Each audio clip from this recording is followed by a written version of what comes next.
Hi, welcome to the Tech for Voters program. My name is Michael MacArthur. I'm a librarian here at the Oshkosh Public Library.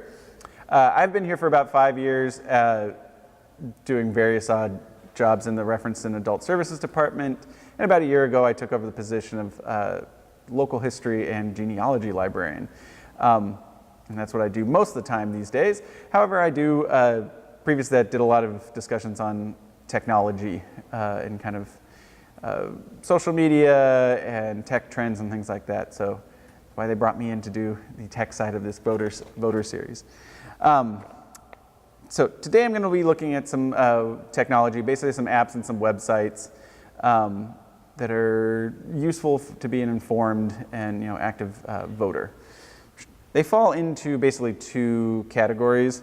One is finding out how to vote, which in different states, laws change, polling places change, and sometimes it's just can be a bit confusing, although not today since we have the League of Women Voters here, so hopefully registration wasn't a problem. Although I'll show you a bunch of different ways how to get registered online as well. The other is finding out information about candidates and ballot measures online as well.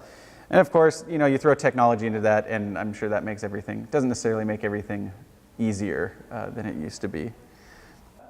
So up here, I'm going to give a brief explanation of what we refer to as the CRAP test. So when finding things online and evaluating what sources I chose to include in this presentation, and I forgot to hand it out, but I do have a handout with all the websites and apps that I'll be talking about today. I apply what I've learned in my schooling is the CRAP test. This was developed mostly for academic research and evaluating sources when you're doing academic research. So it's a nice acronym here. Basically the first part stands for currency. Is the site current? Very important when looking for voter information, as I found when I was looking for sites to include. A lot of the sites hadn't been updated really much since 2016. So obviously interest and turnout and everything is much higher on presidential election years. So there were a bunch of great sites with stuff, but they were all more or less dead in the water after 2016. So it's important to look for, is the information current? Is it referring to this 2018 midterm election? Are the polling places accurate? Things like that. Next is reliability. This is usually, in the academic world, you look for sources cited. On a website, you tend to look for, are things linked back to other sources? You can follow them, whereas they just, how reliable are the facts or the information that you're getting there? So with a lot of the sites you'll see here, they will link back to, when it comes to how to vote, back to government sites. You can always tell that by looking at the web address. The last three domain should be .gov, for federal elections, should be I always forget if it's for city or state, w.wi, oshkosh.ci for city stuff. It should kind of look like that. I'll point it out when I look at the site, so you can kind of take a look at that and make sure that, it's coming from a legitimate source. Can you verify the information? You might notice a lot of repetition in here where it's like, oh, and this takes you back to this site. That's generally a good thing. Means if everyone's coming back to the same sites and the same voter information, then it's probably a little more reliable than if this is the one place you saw that told you that your polling place was, at this residence when it's not. Something might be off, could just be old information, or it could be, someone inaccurately trying to send you in the wrong direction. Hopefully not maliciously. This is a big one, authority. Very similar to reliability when it comes to voter information. Who's providing the information? It's good to know the organizations behind these. This will play kind of an important point when you're looking up information about candidates or about measures on the ballot. Again, as we'll discuss, everybody has a little bit of a bias. It doesn't mean the information that they're putting out is inaccurate or isn't useful, but it's always good to know, is this an authority? Again, if someone's telling you a polling place, I kind of want to know that, it links back to an elections commission or a clerk's office or a government website. And the last one, again, this comes into play in our second part, evaluating information on candidates and stuff. Point of view is always very important to take into consideration. Are these facts, opinions? Are people quoted accurately, and again, how much salt would you like with the information you're getting. So I'll be focusing on that a lot and pointing that out when it's like, oh, so here's who put this information up. Do with that what you will. You have to as a voter take in that information and evaluate it yourself. But I always find the crap test is a good way to kind of start. A word on social media. I'm not going to really discuss it because of again, if you paid attention, if you're any bit of an informed voter and you paid attention to the fallout from the last election, it's gotten real murky in the social media world. And basically, I don't feel qualified to talk about it, at least not in the context of this discussion. Although, if you come to the Thursday presentation on the fake news panel, I'm sure it will come up in great detail. I will say my rules of thumb with social media just are always read past the headline. A lot of people don't. The way social media works, you generally only see headlines, especially on something like Facebook or Twitter. And it just removes all the context from whatever is being discussed. So always read past the headline, read the article. Go to the source. Again, if you live inside Facebook, I keep saying Facebook, but they are pretty much synonymous with social media. So, they want to keep you on their website, in their platform. But if you really want to understand where it's coming from and who's giving this information in the context of it, you kind of have to go back to the source. And Facebook always lets you do that, but they just would prefer you to do everything in their platform for as long as possible. So once you're at the source, then you can apply a crap test and you have some context. All right. It's the end of my PowerPoint and it's on to the web. Whoop. All right. So first we're going to take a look at some websites I found provided some useful, reliable information on basically how to vote. Again, this is a lot of election deadlines, polling places. Almost all of them offer a way to register to vote. First one I found here is the U.S. Vote Foundation. It's a very thorough website, very forward organization, all the information on getting registered, different dates, deadlines, things like that, just to kind of take you on a short tour of it. Click on, I'll have you go into the dates and deadlines, and you can select your state, and it gives you a nice outline of important dates, especially important if you're filling out an absentee ballot, or if you're voting you're a part of the military and you're going to be overseas or things like that. Good dates there. I'm going to highlight different things because you're basically going to see very similar information on all these websites. So I'm going to highlight kind of the stuff that I found most interesting here. I also like the election official directory, which I found kind of useful. It's the only place I saw this quite like this, where you can enter your state, enter your region. Here we go. There we go. City of Oshkosh. There you go. Hopefully my internet goes. There we go.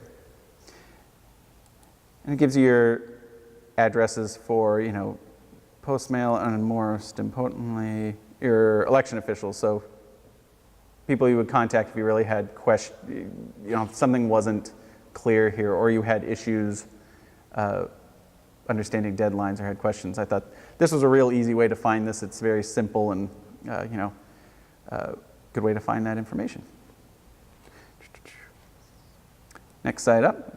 Sure, we'll be happy that I'm focusing on this. Vote411.org. Again, one of the older voting informational sites provided by the League of Women Voters. Again, you can enter your address and get personalized voting information. There's always a spot to register. And I really like their search by state and topic. So if you click on the topic here, so you have all the different topics you might have, whether it be early voting, eligibility, ID requirements, polling places. You can come down. I'm just going to select all of them here. Down. And so you can basically find information for each state in your area. So let's just say early voting. Again, available in person or absentee. And again, I like that there's always contact information back to the source. So when I see things that actually connect back to the local, the county clerks, or federal election commissions for the federal elections. It's like I trust that. Plus, I trust the League of Women Voters. That's just me.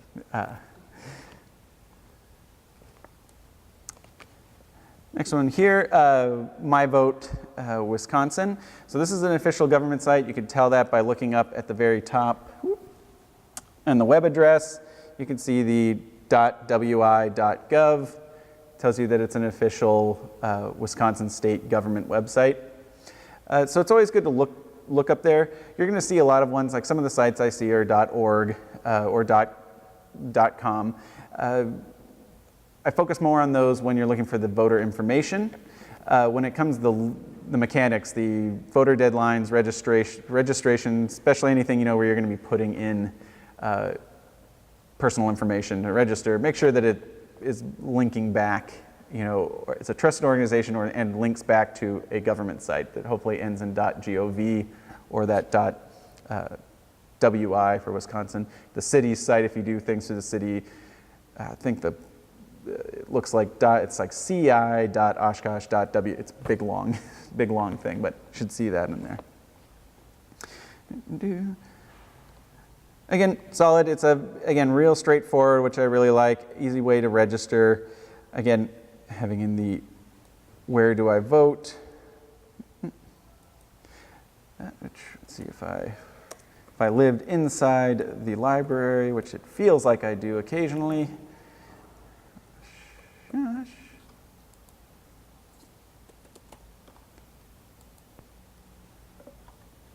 Or if it'll figure out this is not there we go.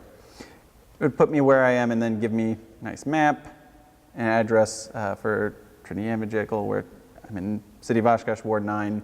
I can find where I'm going to vote. I also find for first-time voters, the idea of like, wait, where am I actually supposed to go kind of throws me. And when I moved here, I was thrown because I had just been, when I was living in California, I always knew where to vote. It's more or less the same place. I'm like, okay, how do I find where I'm supposed to go?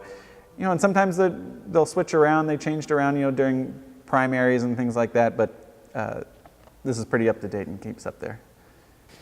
So here we have again, Wisconsin Elections Commission. This is the government state site. Like most official government sites, there's a ton of information in here. It's not quite as snazzy and user-friendly as some of the other ones. That's why I kind of highlighted the other ones. I feel the usability and the finding the information is a little more up front. But there's a lot of great information here. I also enjoy down here, somewhat controversially, but it's the law of the land at the moment, the voter ID law. Again, it was in kind of legal limbo for the last couple of years, but important to know, so you are able to vote on the day and you can bring the proper identification on the day. So there's a little, bring it to the ballot information on what to bring there. I also like that it has a little video, I'm not going to play it right here, that the state provides to show you what to expect when going to a polling place.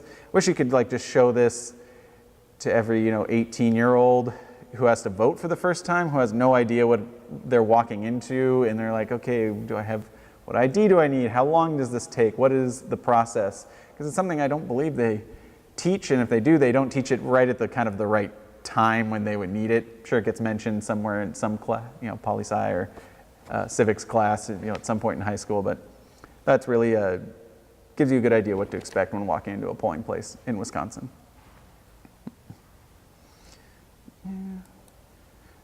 And I like pointing out here's the Winnebago County clerk information. Again, I like that it's the county information, you can trust it, has everything, here. Like I said, they're a little more buried than some of the other sites. Most of the other sites will eventually link you back to the county site. What I like here is if you're a big election nerd or voting nerd, they do have all the records from most of the past elections. You want to see who won and lost by how much, or you want to be truly disappointed at voter turnout. You can look at the actual numbers, which I found kind of interesting that it's out there and publicly available. That kind of concludes the first swig of websites that are kind of about the practical side of how to vote, how to get registered, that kind of thing. So next I have a collection of websites to basically find out some information about who's running. Being new to the area, I had no idea who my representatives were, and I don't know, I get a little older and then I all of a sudden very much care about my state representatives as well as the federal, so I am no longer the voter who just votes on presidential elections. Maybe I get older, I'm more active, but I am seriously confused about what districts I sometimes live in and who's running and things like that and who they are. So hopefully this will give some information and ways to find that. Thought this one was kind of fun. It's called a VoteSmart or VoteEasy. It's kind of like a matchmaking for politicians. A couple of different ways. You can click on the state, or you can enter your. This was called voteeasy.votesmart.org. So I'm just going to enter I'll enter my zip code down here. I'll click go. Oh, see, and this is one of those things. I'm pretty sure I'm in the 6th. Yeah, that looks right. And so it'll show who's running here. So they're going to basically they're working off about 16 kind of key issues. And so they'll take information either from stated positions or voting records if they're incumbents. Or you'll see when I go into it, they'll take it implied positions, and that's probably based off party affiliation or past statements, things like that. So a couple different ways you could do this. You can come and actually just click on the candidate, and you'll get a nice little summary up here. So Tammy Baldwin is obviously an incumbent, so you can actually go in and look at her voting record. Campaign finances, I'm going to show you another source on this because that gets kind of interesting. Interest group ratings. And again, here's the kind of list of inferred answers and positions. So they follow, again, budget, abortion, campaign finance, economy, education, and they'll kind of talk about where their stance is on it. Again, most of hers are inferred. You back up and show you the other way you can do this. You can also come in and answer some questions, and it will, it's a little glitchy, there it is, okay. On the economy, so you'd answer a question like, do you support federal spending as a means of promoting economic growth? And let's just say, I say yes. And then it allows you to rank, and I feel like, I feel very strongly about this. And it'll pop out the two that most fit that position. And again, come on, there we go. Just a little glitchy with the graphics. And as you answer more questions, it'll start ranking it. So if I say guns, do you generally support gun control legislation? And just to mix things up, I'll say, you can see their pictures kind of got a little smaller. Or if I come back and say, which one that's going to really throw things off? There we go. If I just go pro-life, and now you can see if I answer enough in the other direction, it will change. Whoops, sorry, I have a touch screen. I didn't realize I did that. It'll change, most like you. So you can either go through and answer all the questions, and if you truly don't know any of these candidates, or you're truly one of those kind of independent, undecided voters up until the last minute, I found it kind of helpful, to getting background and figuring out who's closest to you, as far as these 16 issues go. All right. So she had a little blank spot there where it was under campaign finance. Maybe it's not something that it sounds real exciting, but it's interesting because there's a whole lot about who's funding candidates and where's their funding coming from. Open Secrets here is, whoops, I'm on the next page. Claims to be the most comprehensive resource for federal campaign contributions, lobbying data, and analysis. Their motto is basically follow the money, and they use FCC filing. So for campaign contributions, you have to file for there. And they also do a lot of research into so-called dark money and PACs and super PACs, and kind of say, instead of just this being this PAC, they'll look into, well, who's actually funding the PAC, and then it's like, okay, well, now you can say this interest group is funding it and then funneling it to these candidates and so on and so forth. I found the best way to, and again, it covers some news and things like that, but I'm going to go into that on a different site. What I liked here, if you go into the menu, again, you can come down here, and I'm just going to, what's here? Yeah, congressional elections. How about that? Has information on congressional elections. What I want to do is, how about just Congress? There we go. So you can search for members too. I'm going to just do it this way because it'll be easier to demonstrate. How about here? What's Steny Hoyer, the minor web? So when you click on one of them, again, it gives you top industries that are donating to his campaign, top personal contributors, and kind of breaks down money raised, money spent, cash on hand, different contributors, things like that.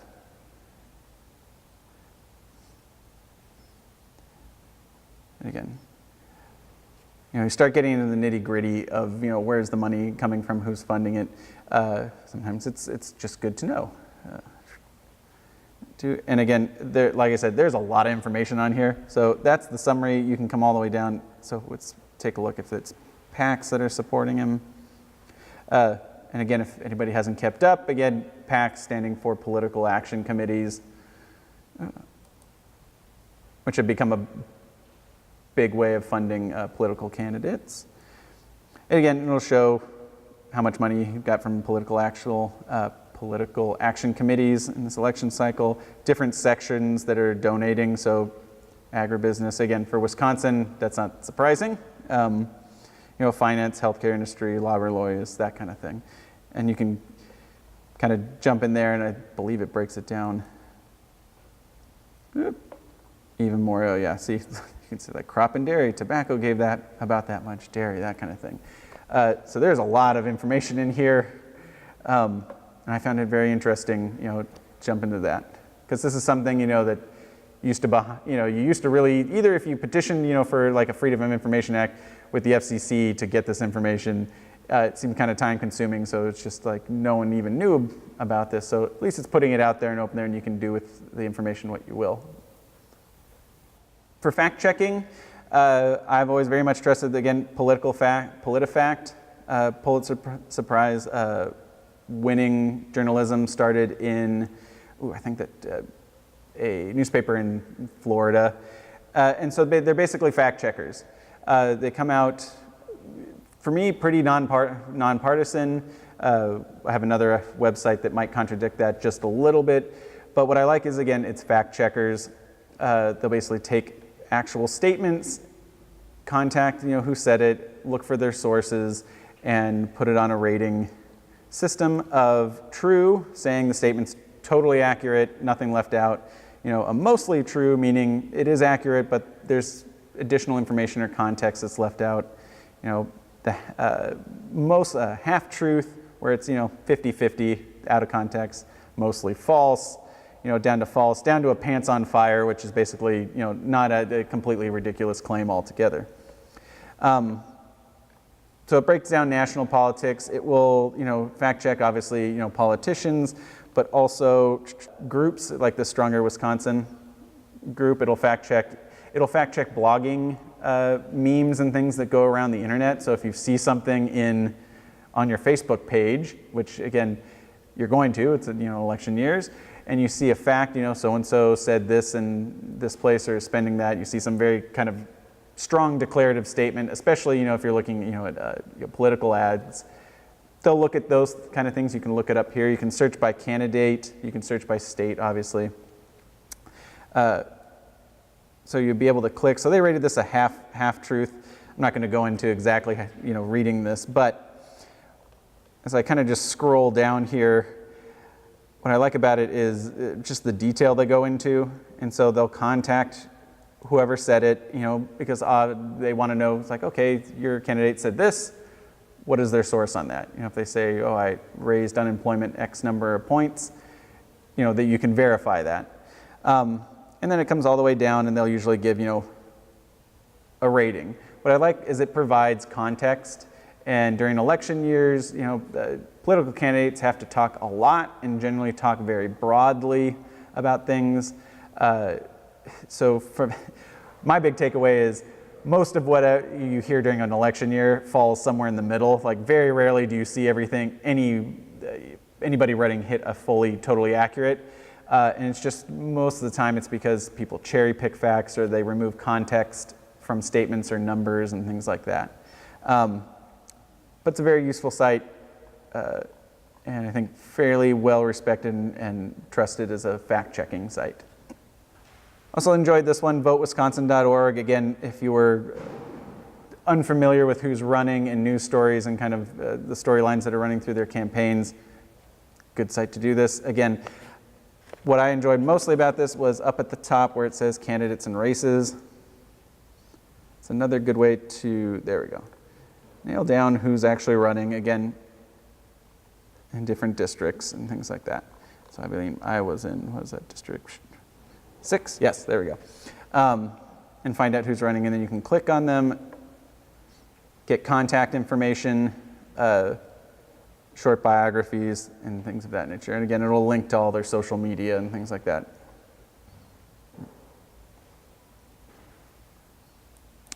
All right. Excellent site that at least I feel it's an excellent site after having been looking at it for a week or two here is All Sides. So they very clearly up at the state says, don't be fooled by media bias and fake news. Unbiased news does not exist. Basically, we're people, we all have biases, we all lean certain directions and have opinions about and strongly held beliefs about things. Again, that doesn't mean nothing is believable. It just means you need to understand the biases either from your sources and especially your own when getting information about candidates and news stories. They do a couple of things here. One of the ones that's right on the front page that I enjoy, and I used to do this just on my own, and they make it much easier. So they basically have a rating system, which you can go in and they talk at length about how they find this, how they assign either your center, kind of left, center, right, far right.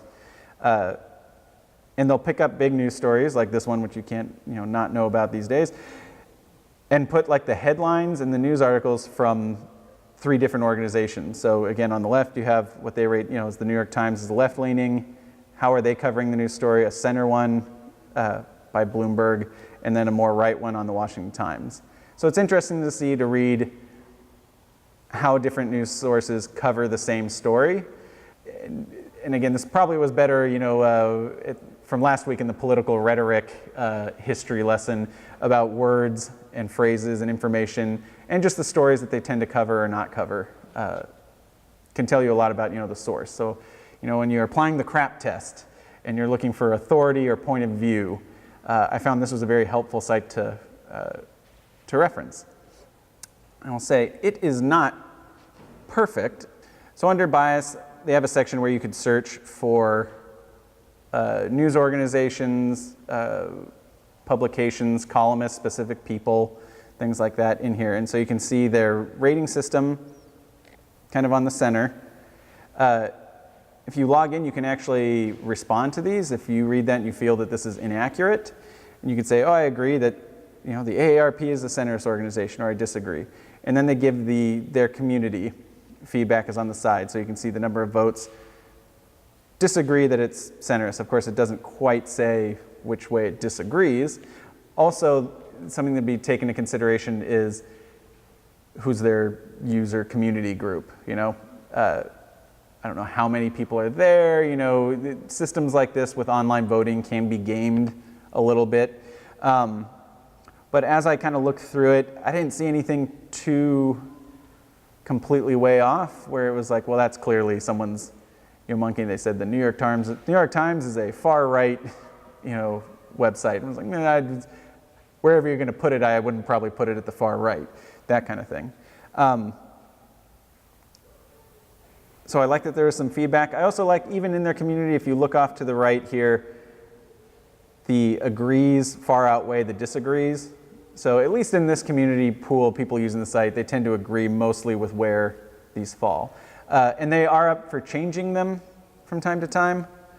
I will say, oh, where'd it go? On the front site, they had a story. Is it still here? Here we go. If you can see this where it says the Drudge Report, media bias updating. They shifted it, I believe. I don't remember exactly where. Might have been from the far right to the right-leaning, as they refer to. And they go into a big explanation about why, and it has to do with stories covered, how their stories are covered, kind of sources, currency. Again, it's basically like a CRAP test, a much more strict version of it that they put in there, and they will adjust as needed if it's brought to their attention. So again, big site, lots of stuff in there. Like I said, it is searchable in there, so you can type, if you read an op-ed by someone, you can type their name in, and it'll usually find it. It's pretty extensive. And that is the end of the voter information section. So the last two parts were going to be some apps for your phone that I found particularly useful. I was going to show you these apps, but someone absconded with my my converter, so I just have to show you the kind of website. Both of these apps are available through Android and Apple devices. This first one, Countable, is free. The second one I'm going to talk to you does cost, I think, $1.99 on there. But Countable is a way to get you connected to your representatives.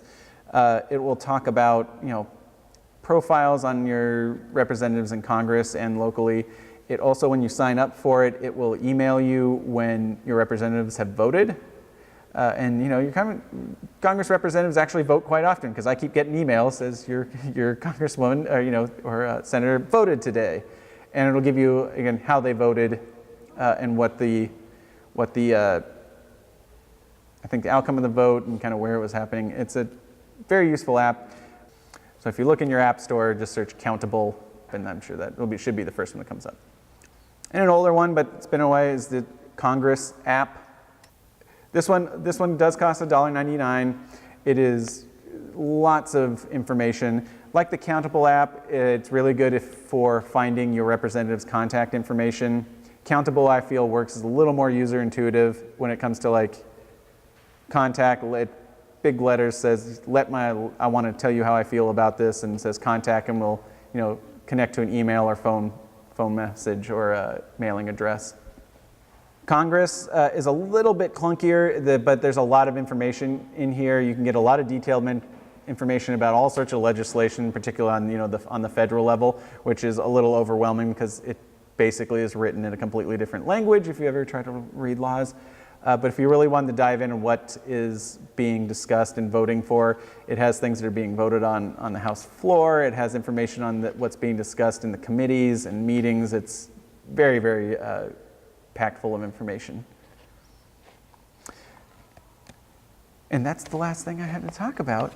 Like I said, there are so many sources to find this information. I highlighted just a few that I found that kind of passed my own GRAP test.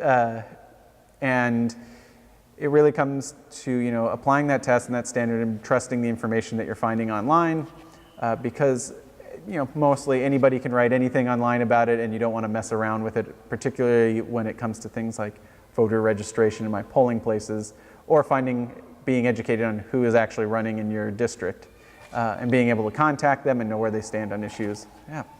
So thank you very much.